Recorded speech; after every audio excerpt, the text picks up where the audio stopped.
নমস্কার বন্ধুরা, welcome to আরকে sports. আশা করি তোমরা সবাই সুস্থ ও অনেক ভালো আছো। আজকে এই ভিডিওতে দীপেন্দু বিশ্বাসকে নিয়ে একটা আপডেট শেয়ার করতে চলেছি। দীপেন্দু বিশ্বাসের সাথে মোহনবাগান দলের যে বিষয়টা এই মুহূর্তে ঘটেছে বা ঘটছে সেই বিষয়টা নিয়েই কথা বলবো। প্রথমত অ্যালেক্স সাজিকে মোহনবাগান দল সই করিয়ে নিয়েছে। প্যানোস বলেছে যে মোহনবাগান দলে তার প্রয়োজন 4টে প্রপার ভালো মানের ডিফেন্ডার। একটা বিদেশি অ্যালবাতো রয়েছে আর 3টে রাহুল ভেকে, মেহতাব এবং অ্যালেক্স সাজি। এই 4টে প্রপার সেন্টার ব্যাক সে চেয়েছিল, তাই সেই কাজটা মোহনবাগান ম্যানেজমেন্ট করে দিয়েছে।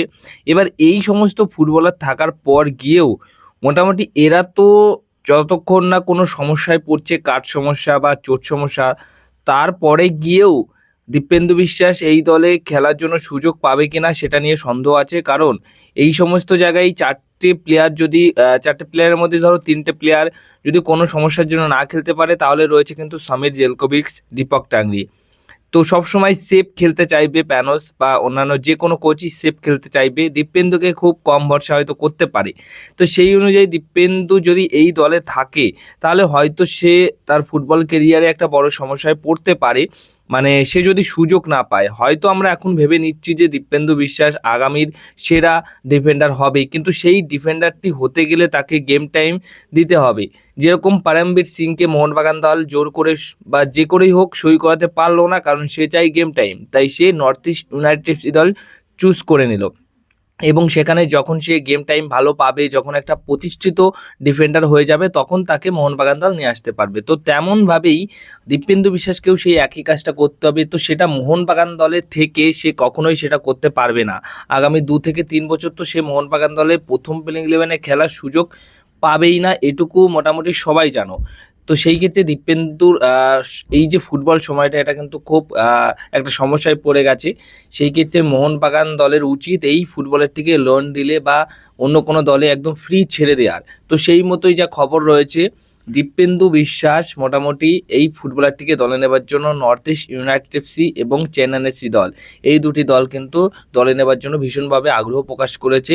তো এই দুটি দলের মধ্যে কোন দলে দীপেন্দু বিশ্বাস গেলে তার একটা ভালো প্রতিষ্ঠিত সে ডিফেন্ডার হতে পারে, সেটা অবশ্যই কমেন্ট বক্সে জানিও। এবং কোন টিমে গেলে সে সবথেকে বেশি গেম টাইম পাবে সেটা জানিও। বাট এই দুটি দল এই দীপেন্দু বিশ্বাসকে দলে নেবার জন্য ইন্টারেস্ট শো করেছে।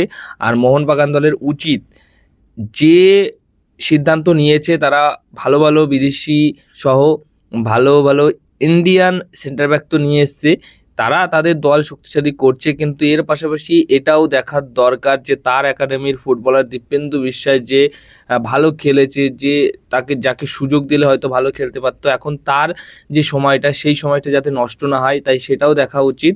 তাই মোহনবাগান দলকে হয়তো তাকে লোন দিলে ছেড়ে দেওয়া উচিত, না হলে ফ্রি ডিলে ছেড়ে দেওয়া উচিত। না হলে কিন্তু আমরা আর একটা সুমিত লাঠি দেখতে পারবো। সুমিত লাঠিরও অবস্থা কিন্তু এই সেম হয়েছিল। তো সুমিত লাঠি যদি ওই টাইমটা অন্য কোনো দলে গিয়ে খেলতো, তাহলে কিন্তু হয়তো সুমিত লাঠি আজকে অন্য লেভেলে থাকতো। কিন্তু এখন বর্তমান সময়ে দাঁড়িয়ে সে সেরকম একটা সুযোগ পায় না কোনো দলে, এবং সে একদমই অন্যরকম ফুটবলার হয়ে গেছেন। তো আমরা চাই না দীপেন্দু বিশ্বাস এরকম হয়ে যাক, সে অন্য কোনো দলে যাক এবং সে খেলুক, যাতে করে পরে মোহনবাগান দল তাকে নিতে বাধ্য হয়, আবার ফেরাতে বাধ্য হয়। আর এটাই সবথেকে ভালো হবে, এবং এই সমস্যার সমাধান কিন্তু এইটাই রয়েছে।